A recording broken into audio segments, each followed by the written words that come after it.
Hi guys, in this video we will see possible solution of error current directory error code 16 with message the directory cannot be removed.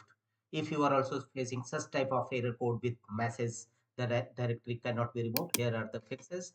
And the first workaround is go to Windows search and type cmd and open command prompt Windows run as administrator mode. Choose run as administrator.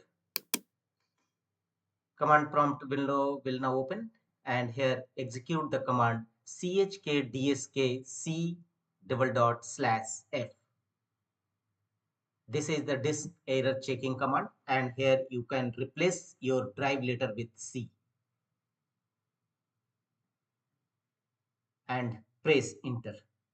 It will scan your disk, and if any error found, it will notify you and repair them accordingly.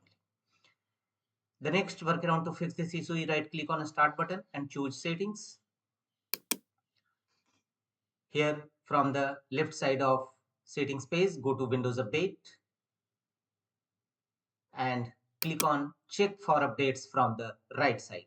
And if any pending action required regarding Windows Update, then complete them. Otherwise, if any update available, download and install it in your system. Sometimes outdated OS may be a cause of this error. The next workaround is go to Windows search again and type cmd and open command prompt Windows run as administrator mode.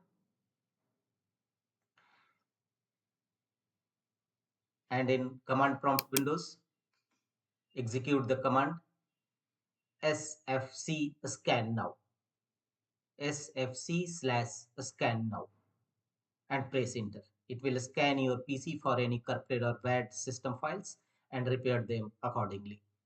So wait till 100% verification complete, and after that restart your system and check whether your system error code resolved or not. If not, go to the next fixes, right click on the start button and choose settings. Here from the left side of settings page, go to privacy and security. Here click on Windows security from the right side, and here choose virus and threat protection. A new Windows security page will open. Here scroll down and click on scan options. Here you will find 4 options. Here choose full scan and click on scan now. It will scan your system for any virus and fix your issues. That's all.